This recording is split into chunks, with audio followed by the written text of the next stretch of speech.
There is a mistake that almost everyone makes when it comes to belly fat. They think it's a cosmetic issue. They look in the mirror, see the layer of fat under the skin, and assume that eating less and exercising more will solve it. But the truth is, what you see is not the main problem. The real issue lies deeper inside visceral fat. Visceral fat is not located under the skin. It surrounds the liver, pancreas, and intestines. And most importantly, it is not passive. It behaves like an endocrine organ. It releases inflammatory signals, disrupts insulin, affects hormones, and pulls the entire metabolic system out of balance. But the most important thing you need to understand is not how dangerous it is, but why it exists. Visceral fat is not a mistake. It is a response. Your body has one primary job: to keep you alive. And when it believes you are in danger, it will prioritize storing energy in the most efficient place. Not in your arms, not in your legs, but deep in your abdomen where your organs can access it immediately. At the center of this mechanism is cortisol. Cortisol is not the enemy. It is a survival hormone. For hundreds of thousands of years, cortisol helped humans survive famine, predators, and war. When cortisol rises, the body shuts down non-essential functions like digestion, reproduction, and muscle building, and redirects all energy toward survival. At the same time, it releases glucose into the bloodstream so you can act immediately. The problem is not cortisol. The problem is the modern environment. Today, you are not running from predators, but you are still stressed, just in a different way. Deadlines, money, social pressure, phones, blue light, lack of sleep, these are not immediately life-threatening, but they are constant, and your body cannot tell the difference. To your body, stress is still stress. And when stress becomes chronic, cortisol no longer rises and falls. It stays elevated. This is what we call the cortisol trap. When cortisol is high, the liver continuously releases glucose. But you don't use it. You don't run. You don't fight. You sit. And at that point, insulin steps in to manage the excess sugar. But when both cortisol and insulin are high, the body has only one option: storage. And it stores exactly where cortisol directs it: visceral fat. This creates a loop. Stress, cortisol, glucose, insulin, fat, storage, inflammation, more stress. You don't gain fat simply because you eat too much. You gain fat because your body is stuck in a survival system that never turns off. And when this continues, the body begins to change more deeply. Pregnenolone, the precursor for testosterone and estrogen, is diverted to produce cortisol. As a result, sex hormones drop. Muscle mass decreases. Fat-burning capacity declines. The body starts to restructure. Limbs become thinner, while the abdomen grows larger and harder. This is the skinny fat body type. Not because of laziness, not because of lack of discipline, but because biology has been disrupted. At the same time, the body releases neuropeptide Y, a powerful signal that drives cravings for sugar and carbohydrates, not because you are weak, but because your body is demanding fast energy. You start eating. Then you feel guilty. You restrict again. You stress again. And the cycle continues. This is why most people fail. They try to solve the problem by adding more stress, eating less, training harder, pushing themselves further. But you cannot use stress to fix stress. Your body does not respond to willpower. It responds to signals. And if the signal is danger, it will hold on to fat. So the turning point is not doing more. It is changing the signals. The first signal is movement. Not all movement is the same. High-intensity cardio, when you are already stressed, can push cortisol even higher. But walking is different. Walking is a natural human state. When you walk, visual motion, optic flow, calms the amygdala, the brain's fear center. It sends a signal. You are moving. You are safe. Walking doesn't just burn fat. It turns off the alarm. The second signal is strength. Resistance training sends a clear message. This body needs to be stronger. It increases testosterone. growth hormone, and improves insulin sensitivity. Glucose is no longer pushed into fat. It is used to build muscle. You are no longer a storage system. You become a system that uses energy. The third signal is meal timing. Cortisol should be high in the morning and low at night. But modern life reverses this. Late caffeine, high-sugar dinners, blue light all keep cortisol elevated at night. When cortisol is high at night, you don't sleep deeply. And when you don't sleep deeply, cortisol doesn't drop. The next day, the loop continues. The solution is not complicated.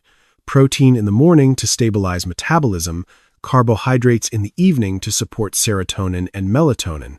This isn't a trend. This is biology. The fourth signal, and the most important, is sleep. Just one night of sleep deprivation can reduce insulin sensitivity by up to 40%. Your body will shift towards storing more energy. If you consistently sleep less than 7 hours, your body interprets it as chronic stress. You're not just tired. You are in survival mode. The fifth signal is the nervous system. Magnesium helps regulate the stress response. Adaptogens help lower cortisol. Cold exposure trains the body to recover faster. But all of these are just tools. The root issue is this. Does your nervous system feel safe or not? And this is the deepest point of the entire problem. Your body does not clearly distinguish between physical stress and psychological stress. If you live in a state of pressure, overwhelm, and constant tension, your body will respond as if you are in real danger. And in that state, it will never let go of fat. The simplest tool to change this is breathing. Slow, deep breathing activates the vagus nerve, shifting your body into a rest and digest state. This is the only state in which your body is willing to release stored energy. You cannot burn visceral fat in a state of stress. You can only release it when your body feels safe. And this is where everything connects. You don't lose fat by fighting your body. You lose fat by removing the reason it needs to hold on. You don't need force. You need alignment. You don't need extreme discipline. You need the right signals. And when you look back, you'll realize the problem was never that you weren't doing enough. You were simply playing by the wrong rules. The body's rule is not try harder. The body's rule is safe or dangerous. If it's dangerous, it stores fat. If it's safe, it releases fat. Simple, but not easy. And here's the final insight you need to remember. You don't lose fat by forcing your body to change.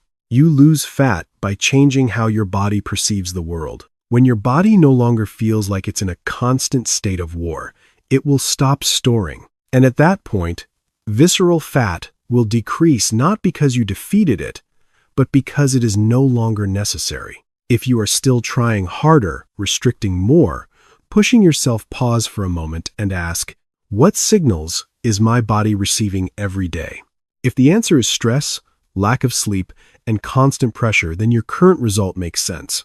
But if you begin to change the signals, even gradually, the outcome will change as well. Not instantly, but inevitably. And if you need one sentence to remember after all of this, it is this. Your body is not working against you. It is protecting you in the only way it knows how. When you understand that, you stop fighting, you start cooperating, and that is when everything begins to change. But there is one point, if you don't see it, you will repeat this cycle forever. You are trying to fix an external system, while the real problem lies in the internal operating system. You change workouts, you change diets, you try keto, fasting, cardio, detox. But all of these are just applications.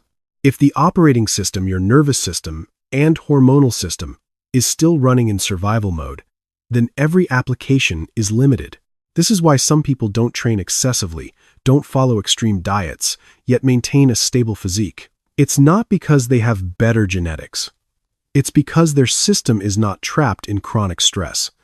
Their body doesn't need to store. On the other hand, some people do everything right and still can't lose belly fat because their body has never truly believed that it is safe. This is not motivation. This is biology. And if you look closely, you'll notice a clear pattern in modern life. We almost never turn off. Even when resting, the brain is still active. Even when doing nothing, you are still being stimulated by your phone, information, thoughts. The body never gets a true reset. And without a reset, the survival system never shuts down. That is why reducing visceral fat cannot be about adding more. You don't need to add something. You need to remove interfering signals. Less stimulation, less unnecessary stress, less forcing, and more rhythm. Because the human body is not designed to function in constant chaos. It is designed to operate in rhythms.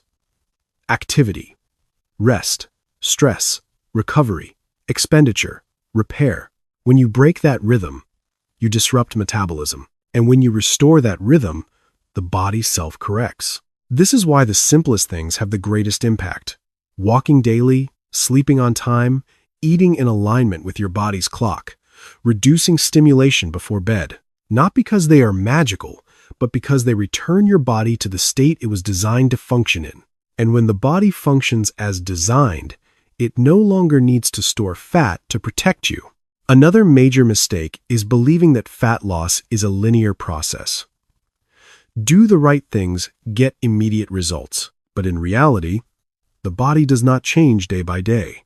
It changes by state. You can do everything right for several days, but if your overall system is still in a stress state, results won't come. But when the state shifts, when the body truly moves into safety, results can sometimes appear quickly, almost unexpectedly. That's why some people suddenly lose fat after a long period of no visible change. Not because they discovered a new method, but because their system finally shifted state. And when the state changes, biology changes.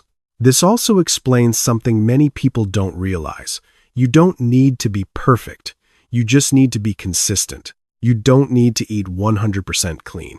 You don't need to train at maximum intensity every day. You don't need to control everything. You just need to send the right signals long enough. The body doesn't require perfection. It requires stability. And when you give it enough stability, it will do the rest. This is where you move away from the mindset of burning fat and shift into rebuilding the system. You stop asking, how many calories did I burn today? And start asking, what signals did I send to my body today? You no longer train just to lose fat. You train to build a stronger system. You no longer eat to restrict. You eat to stabilize hormones. You no longer sleep because you're exhausted. You sleep because it is the foundation of metabolism. This is a major shift. And it is the point most people never reach because they remain stuck in trying harder. But once you move beyond that point, everything becomes much simpler. Not easy, but simple. You don't need more methods. You need to return to fundamentals done correctly, done consistently, and done with understanding. And when you do that, something interesting happens. You stop obsessing over fat loss because your body starts changing on its own.